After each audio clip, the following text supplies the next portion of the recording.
कई लोग अपनी ज़िंदगी में गलत रिश्तों में उलझते रहते हैं। एक गलत रिश्ते से निकलते हैं और फिर से जब वो रिश्ता जोड़ते हैं तो फिर से वही गलत रिश्ता आपके सामने आ धमकता है। वही पैटर्न का वही गलत रिश्ता आपके सामने आ जाता है और फिर से आपको पता नहीं चलता है कि अरे ऐसा क्या हो गया कि फिर से वही टाइप का बंदा मेरी ज़िंदगी में आ गया। तो हम समझ नहीं पाते हैं और बार बार वही गलती होती है। तो कभी कभी ऐसे होता है कि आपकी कोई गर्लफ्रेंड है या बॉयफ्रेंड है जो आपको बहुत तंग करते हैं, बहुत तकलीफ़ में डालते हैं, छोड़ जाते हैं और फिर उस रिलेशनशिप से आप एग्ज़िट करते हो, दूसरे रिलेशनशिप में आप जाते हो। तो ऐसे रिलेशनशिप में भी वही आपको प्रॉब्लम नज़र आती है कि अरे वो लड़की भी वैसी ही निकली जैसे पहली वाली थी। फिर से आप किसी लड़की के साथ जुड़ते हो और फिर से वही बात हो जाती है। ये सेम बात लड़कियों की भी हो सकती है कि लड़कियां जो है वो लड़कों से जुड़ती है और फिर से दूसरे लड़के से जुड़ती है और वही प्रॉब्लम उसमें भी नज़र आती है। ऐसी बातें कई बार लोगों की शादियों में भी होती है कि एक शादी कर ली तो कोई गलत पार्टनर आपने चुन लिया और अगले टाइम क्या हुआ, अगली शादी आपने की, पहले डिवोर्स हो गया, फिर अगली शादी आपने की, उस शादी में भी आप ऐसे बंदे के साथ फंसे हो कि जो सेम पहले जैसे निकला। तो आप कैसे कंक्लूड करते हो इस केस में कि अरे दुनिया में सब लोग ऐसे ही हैं या सब लड़कियां ऐसी है या सब लड़के ऐसे ही हैं। तो ऐसा नहीं है, सब लड़के या सब लड़कियां सब लोग ऐसे नहीं हैं। प्रॉब्लम उनमें नहीं है, प्रॉब्लम आप में है।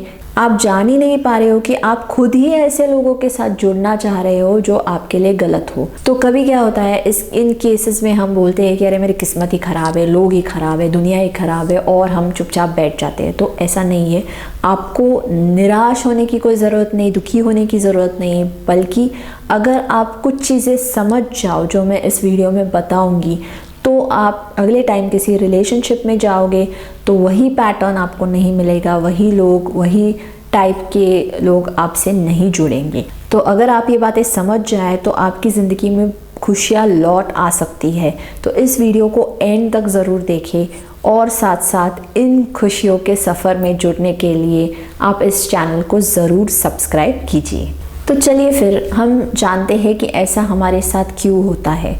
तो एक एग्जाम्पल के साथ स्टार्ट करते हैं। समझो आपकी कोई गर्लफ्रेंड है और वो आपके बहुत सारे पैसे खर्चा करती है। आप भी उससे बहुत प्यार करते हो तो आप भी क्या करते हो कि चलो ठीक है, उसको ये चाहिए वो ला के दिया, वो चाहिए वो ला के दिया, जो भी वो डिमांड करती है वो आप पूरी करते रहते हो।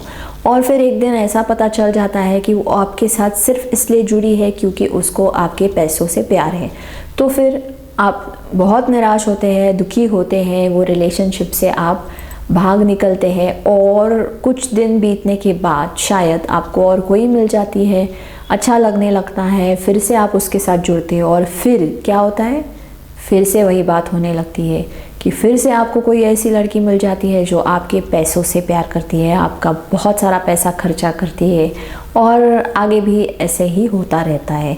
और फिर एक दिन आप ऐसा महसूस करने लगते हैं कि अरे सब लड़कियां एक जैसी होती है, सबको सिर्फ पैसे से ही प्यार है, हम क्या ATM मशीन्स है, ऐसा आपको लगने लगता है। ऐसा नहीं है कि सभी ऐसी होती है, शायद आप कुछ गलत कर रहे हो जिसकी वजह से ऐसी ही लड़कियां आपके साथ जुड़ रही है। तो इसकी एक वजह ये हो सकती है, मतलब यही वजह होगी ऐसा नहीं है, इसकी एक वजह ऐसी हो सकती है कि आपने बचपन से यही देखा है कि आपके घर में जो भी आपकी माँ डिमांड करती है आपके पिताजी उसको पूरा करते हैं। तो आपके मन में ये एक सिमिलर पैटर्न बन गया है कि आप लड़के हो तो आपको भी आपके पापा की तरह जिम्मेदार बनना है और जो भी आपकी जैसे गर्लफ्रेंड है या कोई पत्नी है तो उसकी सारी जो भी डिमांड्स है आपको पूरी करनी है, उस पर पूरी तरह से आपको खर्चा करना है। तो यही बात आपने देखी है और यही बात आप समझते हो कि सही है और इसीलिए आप भी उन्हीं लोगों के साथ या उन्हीं लड़कियों के साथ जुड़ते हो जो आपका इस तरह से इस्तेमाल करती हैं। तो वो बात उनकी जो आपको इस्तेमाल कर रही है वो सबकॉन्शियसली आपको ऐसे लग रहा है कि वो अच्छी है, वो आपको आपकी फैमिली की तरह लगती है और इसीलिए आप उनसे जुड़ते हो। तो इसको समझने के लिए एक एग्जाम्पल और ले लेते हैं। ये इसे रिश्तों से कनेक्टेड नहीं है बल्कि एक सिंपल सा एग्जाम्पल है जिसमें हम खाने की बात करते हैं। जैसे आपने बचपन से जो खाना खाया रहता है, जैसे आपके घर में समझो आप किसी स्पेसिफिक परिवार से हो तो वहाँ पे आप नॉर्मली जो रोज़ खाते हो वो है राइस, उसके साथ दाल खाते हो या कोई सब्जी खाते हो, तो आप चपाती का ज़्यादा सेवन नहीं करते हो। तो ऐसे में क्या होता है कि समझो आप 1 महीना कहीं और रहने को गए, यूएसए में गए, तो आपको किस चीज़ की याद आती है? नेचुरली आपको घर के खाने की याद आती है, जो आपकी टेस्ट की दाल बनती है, सब्जी बनती है, राइस जो आपके घर पे रहता है उसकी याद आती है। तो क्यों आती है? क्योंकि आपको उसकी आदत बन चुकी है। तो जैसे जिस चीज़ की हमें आदत बन जाती है वो चीज़ अगर हमें मिलने लगे तो हम उससे जुड़ जाते हैं, चाहे वो हमारे लिए गलत हो चाहे वो सही हो, लेकिन उससे हमको एक तरह का अपनापन महसूस होता है और फिर हम उससे जुड़ जाते हैं। एक और एग्जांपल ले लेते हैं कि समझो किसी लड़की के घर में उसको हमेशा ही क्रिटिसाइज़ किया जाता है या फिर उसके नुक्स निकाले जाते हैं, हर चीज़ में उसको टोका जाता है, रोका जाता है, उसको एक कांस्टेंट उसके लिए स्ट्रगल है कि मुझे जो भी रोकते हैं, जो भी मेरे खिलाफ़ बोला जाता है उसको सुधारने के लिए वो उतावली होती है कि उसको जो क्रिटिसिज्म मिल रही है, बार बार उसके नुक्स निकाले जा रहे हैं। वो जो भी पैटर्न बना हुआ है एक क्रिटिसिज्म का, एक नुक्स निकालने का और उसके खुद के स्ट्रगल का, तो उससे उसका लगाव बन जाता है एक सबकॉन्शियस लेवल पे। मतलब ऐसे वो नहीं चाहती है कि ऐसा उसकी ज़िंदगी में हो, कोई उसको क्रिटिसाइज़ करे, उसको डिग्रेड करे, ऐसा उसको नहीं लगता है, लेकिन उसके मन में कहीं ना कहीं बचपन से अगर उसने वो क्रिटिसिज्म झेला है तो उसके मन को उसकी आदत पड़ जाती है। और ये साइकोलॉजी ने एक्सेप्ट किया है कि बचपन से लेके हम जब तक हमारी पूरी तरह से मेंटल डेवलपमेंट होती रहती है तब तक जैसे जैसे पैटर्न हम महसूस करते हैं वो हमें फेमिलियर लगते हैं, और अगर वो बार बार हो रहा है तो उससे हमारा लगाव बना रहता है। मतलब वो लगाव सही होता है ऐसे नहीं, लेकिन लगाव बना रहता है क्योंकि वो हमें हमारे जैसा लगता है, माहौल जो भी है वो अपने जैसा लगता है। तो समझो उसके साथ कोई ऐसा लड़का है, मतलब जैसे कि वो शादी के बारे में सोच रही है और वो किसी से मिल रही है, तो ऐसा उसको अगर लड़का मिल जाता है कि जो उसकी कोई क्रिटिसिज्म नहीं करता है, इनफैक्ट उसकी रिस्पेक्ट करता है, उसको इनकरेज करता है, तो कुछ दिन तो उसको अच्छा लगता है, लेकिन उसके बाद क्या होता है कि उसके जो सबकॉन्शियस लेवल पे है उसको एक बोर्डम फील होता है, एक अपनापन महसूस नहीं होता है उस रिलेशनशिप में। तो जैसे उसको वो कुछ, मतलब जैसे कि कोई हम बोलते हैं ना कि फॉरेनर से कितने दिन हम बात करेंगे, जैसे हमारी अगर लैंग्वेज है कि हम हिंदी में बात करते हैं या मराठी में बात करते हैं, इंग्लिश में बात करते हैं, तो हम नॉर्मली उसी लैंग्वेज में सोचना या बोलना प्रेफर करते हैं। लेकिन अगर हम किसी और की भाषा को अपनाएं तो वो कितने दिन हमको अच्छा लगता है। अच्छा तो हमें वही लगता है ना जिसकी हमारी बचपन से पहचान है, वो चाहे भाषा हो, लोग हो, व्यवहार हो, कल्चर हो, जो भी हो। तो क्या होगा, उस लड़के को वो रिजेक्ट करेंगी क्योंकि उसको वो अपनापन या अपने जैसा वो जो माहौल है उसको नहीं मिल रहा है।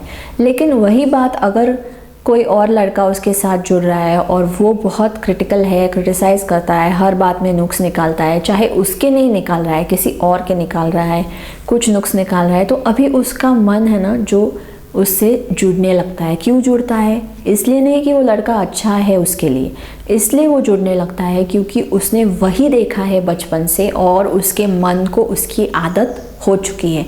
तो उस स्ट्रगल की, उस क्रिटिसिज्म की, उस बुराई करने की आदत की उसके मन को आदत है। तो अभी ये जो लड़का है वो उसके लिए सही नहीं है क्योंकि वो दुखी रहने वाली है आगे चल के अगर उसको वही क्रिटिसिज्म झेलना है, वही दुख भरा माहौल झेलना है जैसे उसने बचपन से झेला है, तो फिर उसको प्रॉब्लम आएगी, उसको दुख होगा। लेकिन वो फिर भी ऐसे ही लड़के को चुनेगी जो उसको वो फेमिलियर एटमॉस्फेयर दे सकता है और इस फेमिलियरिटी से वो जुड़ेगी और दुखी होगी। और ऐसा आपकी ज़िंदगी में होता रहेगा जब तक कि आप खुद इस बात को ना समझे कि ये क्यों हो रहा है। दूसरों पे ब्लेम करना छोड़ दीजिए। हाँ, कुछ लोग होते हैं गलत, मैं ऐसा नहीं बोल रही हूँ कि हर कोई आपकी ही वजह से वो गलत लोगों से आप जुड़ रहे। कुछ लोग होते गलत है, लेकिन अगर वो बार बार हो रहा है तो इस पे आपको ज़रूर ध्यान देना चाहिए कि ये क्या मैं ही कोई गलती कर रहा हूँ या मैं ही कोई गलती कर रही हूँ जो इन जैसे लोगों के साथ मैं जुड़ रही हूँ। तो इससे बाहर कैसे निकलना है ये बहुत महत्वपूर्ण है। तो बाहर निकलने के लिए आपको ये खुद से एनालाइज करना है, खुद से जानना है कि ये क्यों हो रहा है। तो एक दिन आप अगर बार बार ऐसे हो रहा है तो एक दिन शांति से बैठो और पहले रिलेशनशिप से अभी तक का एनालिसिस करो। आप चाहिए तो एक कागज़ ले लो, उस पर पहले जो पार्टनर है आपके या जो भी लड़का है या लड़की है जो भी था उसके डिटेल्स लिखो कि आपने उसको क्यों छोड़ दिया या उसने आपको क्यों छोड़ा। जो भी चीज़ है, जो भी आपके बीच में हुआ है, तो रीज़न्स जो है जिसकी वजह से ये रिलेशनशिप सक्सेसफुल नहीं हो पाया वो आप लिख लो। और फिर अगर सेकेंड टाइम भी वैसा हुआ है तो वो भी लिख लो।